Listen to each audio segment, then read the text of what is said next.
Would you rather get stranded in Antarctica or the hottest desert? That's a tough one.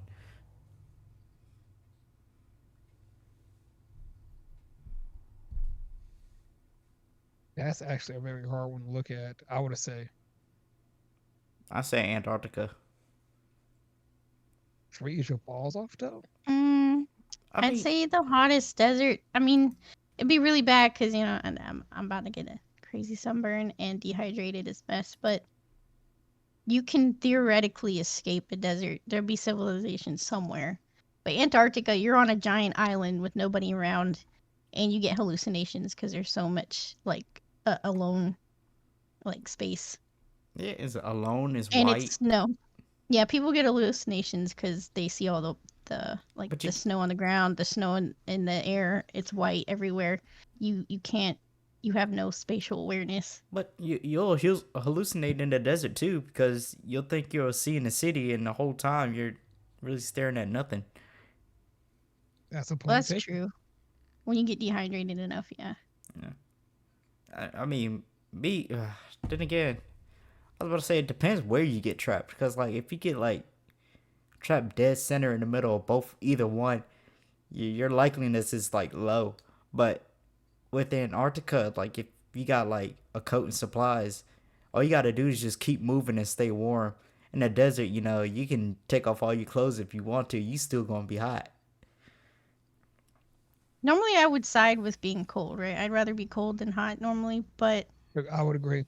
survivability, I think we have a better survivability in the desert.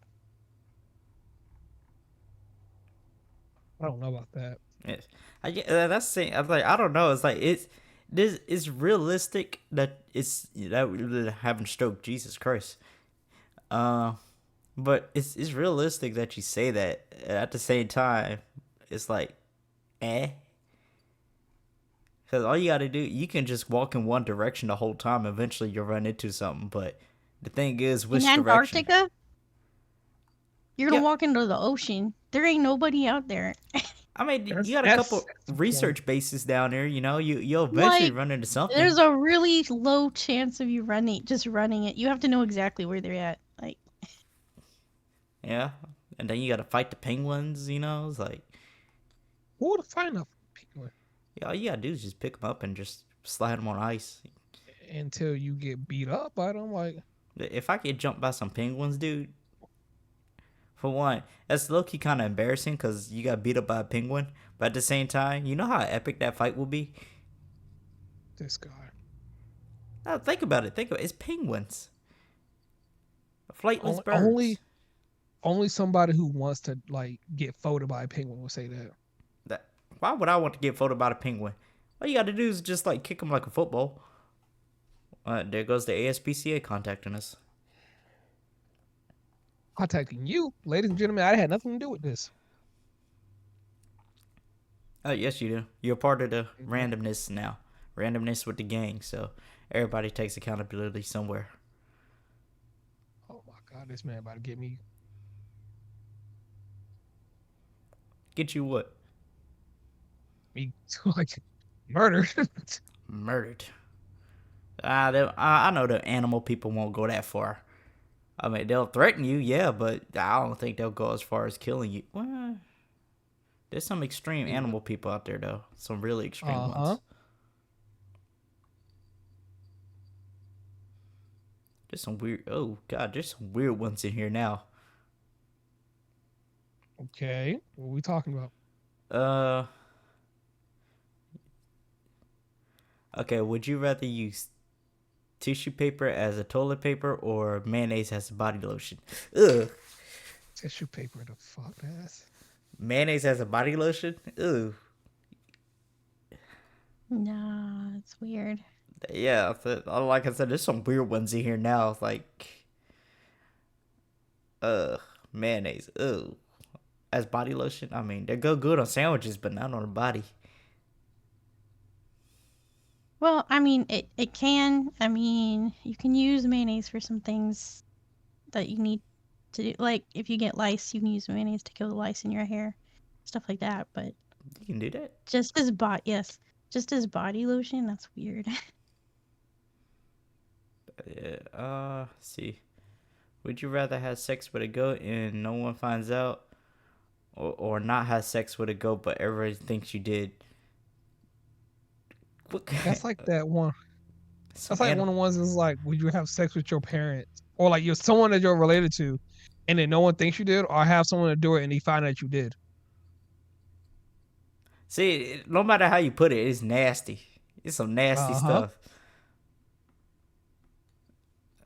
Either way, I would vote for the. I don't care. You can have rumors against me all you want. I mean, my feelings would be hurt, but at least I wouldn't have actually Done done it. anything like that. It's. Nope. Yeah, Mm-mm. that's It's about to be like the easy A. It's not. I was about to say, yeah, Sam do got a point. Like, you didn't done it, but you're gonna have rumors regardless. So it's like, at least I know I didn't do it, type deal. yeah. That's still a nasty weird one though. It's yeah. There's a. It's not. It's no better because there's one that says, "Would you rather wear Would you rather wear the same thong for a month or wear strangers boxers, dirty boxers for 2 weeks?" Like these questions get no Ew. better. Would you rather know the date of your death or the cause of your death? Cause. Yeah, I will say Yeah, cause. that's How about you, Sam? That's tough because even if you know what causes your death, that doesn't mean you can prevent it. Even if, like, say it says you die in an airplane accident, and you say, "Oh, I'm just never gonna fly an airplane again." You never know. Like the airplane could just crash into you. Like Final Destination? so. Yeah, no. right. I was about to say everybody remember that scene. But if like, you if you haven't seen Final Destination, oh my goodness. no, I haven't seen that. Well, I do remember something about logs in the truck, and Well, logs okay. coming off Well, the truck. Like, she yeah, knew the most important one, the log yeah, trucks. but Right. The most important. but See, the crazy thing about that is like whenever you see a log truck now, you notice there's nobody behind them except for the people that Oh, have not seen the movie. a whole generation traumatized by it. Bro, that Like, scene was crazy. Freaking the logs broke off and all that. Like, whoa. imagine people who have never seen the movie. Yeah, there's probably a lot of people that haven't seen that movie. That I will say, Final Destination series, it was pretty good. But at the same time, it brought a lot of fear to a lot of people. either way, if you know how you're gonna die, it can bring some peace. But it's also like that doesn't mean you can prevent it, and so that can kind of bring its own feeling of dread. But then if you know when you're gonna die, you can feel happy. Oh, I'm gonna die in 80 years. But then you know you're gonna die next week. You know, it gives you like a time limit to do things in. I feel like You know, your anxiety level would be extremely high if you knew when you was gonna Yes. die. Cause now you're just sitting there pretty much prepping for it. depends. If you have a long time left, then you can just be like, "Oh, I'm chilling." But then if it's like next week, oh, you need to get all your bucket list stuff together. But that can be kind of despair. Like if you're trying to have a kid, you want to do traveling, you have no time to do any of that, and now, yeah, that would get really sad. But if you know how you're gonna die, but you don't know when, that's a whole other feeling of dread. You're just gonna be scared of whatever you're gonna be, killed of for all time. Yeah, that is true. And you never know. You might not see that death for another 80 years, you know? It's like, but you know it's going to happen, but will it happen next year? Will it happen next week? Or will it happen 25 years from now?